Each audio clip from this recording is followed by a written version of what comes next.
Le gouvernement italien fait la une des journaux à travers le monde. Une nouvelle décision qui divise l'Europe. Ce que l'Italie fait désormais avec les musulmans change tout. Et ce n'est pas une exagération.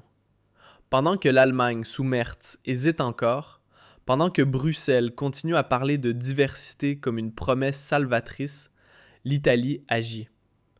Giorgia Meloni est claire. Ceux qui veulent vivre dans notre pays doivent s'intégrer, s'adapter, respecter nos valeurs. Point final. Pas de compromis facile, pas de discours multilingue.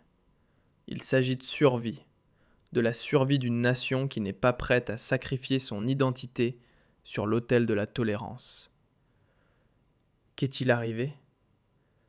Le gouvernement italien a présenté une loi qui, par sa clarté et sa cohérence, est un véritable appel au réveil pour toute l'Europe. La burqa et le niqab sont complètement interdits, partout, dans les écoles, les administrations, les magasins. Il n'y a plus de portes dérobées, pas d'exception. Et ceux qui ne respectent pas cette règle, amende pouvant aller jusqu'à 3 000 €.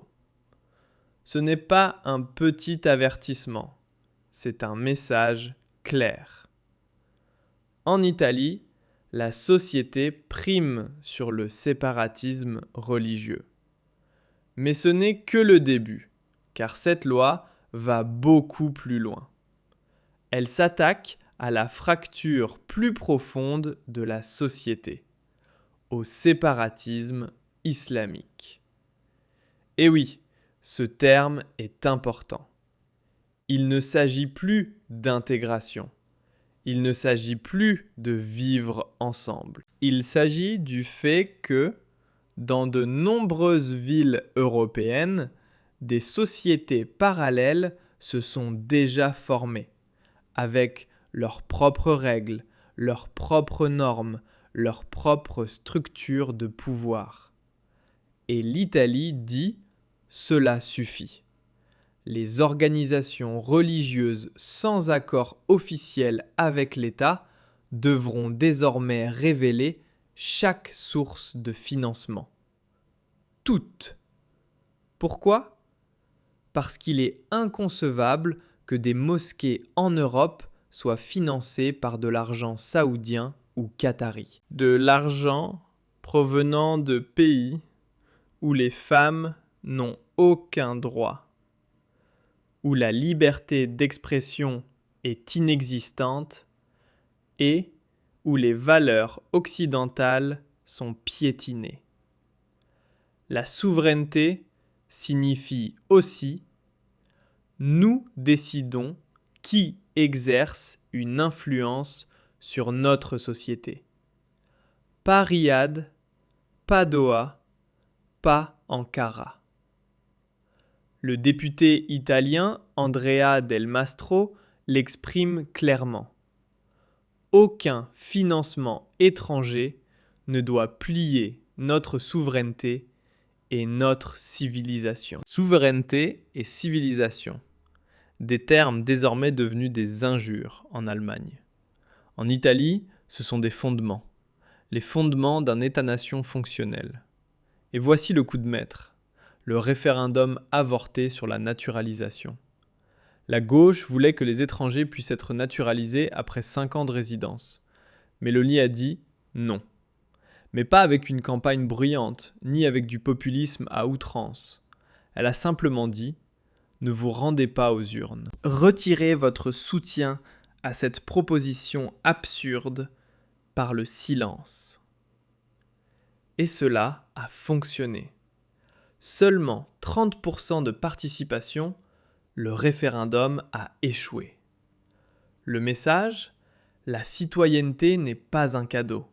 C'est quelque chose qui se mérite. Bien sûr, immédiatement, le reproche a été formulé. Antidémocratique. Mais un instant, qu'est-ce qui est réellement antidémocratique ? Tenter de changer l'identité fondamentale d'un pays sans majorité claire, imposer un changement culturel sans soutien populaire, ou refuser de participer à un jeu manipulateur. Un petit salut à ceux qui ne lient pas la démocratie à la contrainte. Et maintenant, un point dont personne ne parle en Allemagne. L'islam n'est pas officiellement reconnu en Italie. Cela signifie pas d'argent public pour les mosquées, pas de jours fériés religieux pour les travailleurs musulmans, pas de droits spéciaux. Pourquoi? Parce que l'Italie dit « Nous décidons nous-mêmes quelle religion nous voulons promouvoir officiellement. » Point final. Chacun peut croire ce qu'il veut, mais l'État n'est lié à aucune religion qui ne s'est jamais identifiée à lui. 2,7 millions de musulmans vivent en Italie, soit environ 5% de la population. Et pour la première fois, les musulmans représentent plus de 30% des résidents étrangers. Les plus grandes communautés, les Marocains, les Bangladais, les Pakistanais, les Albanais. Souvent avec des visions du monde qui sont difficilement compatibles avec les valeurs occidentales. Droits des femmes, liberté d'expression, séparation de la religion et de l'État, aucune de ces valeurs n'est présente. Et c'est précisément là le problème. L'Italie est prête à faire face à ces réalités. Elle ne se cache plus. En novembre 2025, un imam a été arrêté pour incitation à la haine islamiste lors d'une manifestation pro-palestinienne. 2 enfants, présents dans le pays depuis 21 ans. Et pourtant, celui qui travaille contre le pays dans lequel il vit doit partir. Point final. Ce n'est pas du racisme, c'est de l'autoprotection. Et c'est pourquoi l'Italie a expulsé plus de 130 personnes depuis 2023 pour des raisons de sécurité. Ce n'est pas de la politique symbolique, c'est une véritable responsabilité envers ses propres citoyens. Ce que l'Italie montre ici n'est rien de moins qu'un changement de paradigme. Fini le mantra du multiculturalisme, place à un engagement clair envers sa propre culture. Et oui, c'est inconfortable, et oui, cela sera qualifié de politique de droite. Mais peut-être que la droite n'est en réalité que la logique elle-même. Petit message personnel. Notre portée est restreinte. Si vous trouvez ce sujet important, n'hésitez pas à soutenir la vidéo par un like ou un commentaire. Et maintenant, le grand tabou.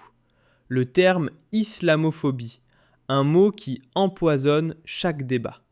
Quiconque ose dire que l'intégration est une obligation se voit immédiatement étiqueté. Islamophobe, raciste, incitateur de haine de droite. Mais attendons un instant. Est-ce vraiment islamophobe de s'attendre à ce que les personnes qui souhaitent vivre ici respectent nos règles, apprennent notre langue, partagent nos valeurs? Non, ce n'est pas de la haine, c'est du bon sens. Le gouvernement italien fait une distinction claire. La vraie discrimination est inacceptable. Mais vivre dans un pays signifie s'adapter à ses règles.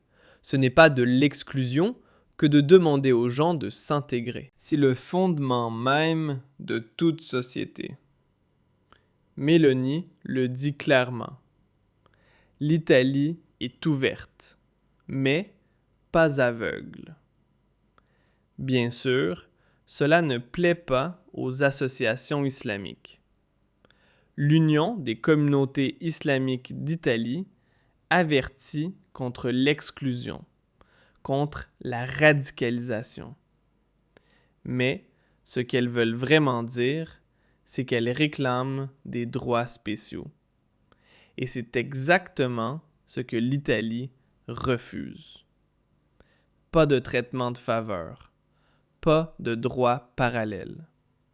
Un État, une loi pour tous. Et les chiffres sont parlants. Dès 2019, 55% des Italiens avaient une opinion défavorable des musulmans. Pas par haine, mais parce qu'ils ont vu ce qui se passe lorsqu'on ignore les problèmes. Zones interdites, réseaux islamistes, tensions culturelles. L'Italie dit « nous n'y participons pas ». Est-ce juste envers les musulmans pacifiques ? Peut-être pas toujours. Mais la politique doit affronter les réalités, pas les utopies. Et ceux qui veulent vraiment s'intégrer n'ont aucun problème avec la politique de Meloni. Au contraire, elle offre enfin des règles claires. Petite interruption. Pendant que tu regardes cette vidéo, le gouvernement prépare des mesures qui te concerneront, que tu le veuilles ou non. La question est, as-tu un plan ? Si ce n'est pas le cas, clique sur le lien sous cette vidéo. Notre nouveau système de préparation aux crises te montre exactement comment te protéger juridiquement, financièrement et pratiquement avant que la prochaine grande mesure n'arrive. Ceux qui ne seront pas préparés d'ici 2026 n'auront qu'à s'en prendre à eux-mêmes. Et maintenant, l'impensable se produit. L'Europe commence à changer. Les Pays-Bas, la Pologne, le Danemark.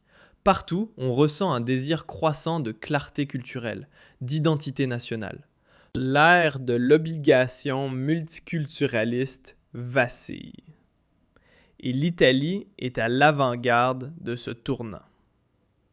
Meloni l'énonce clairement. Nous accueillons les immigrants, mais seulement s'ils respectent nos lois. Les mariages forcés, enfin des peines plus sévères. Les tests de virginité, criminalisés. Qui aurait cru que ce serait l'Italie qui aurait le courage de faire ce que l'Allemagne refuse depuis des années? En conclusion, l'Italie n'est pas rétrograde. L'Italie est un précurseur. À une époque où beaucoup préfèrent fermer les yeux, ce pays exprime ce que des millions de personnes pensent. Il montre que l'on peut défendre sa culture sans haine, on peut avoir des règles claires sans exclusion, et on peut agir en toute souveraineté sans en avoir honte.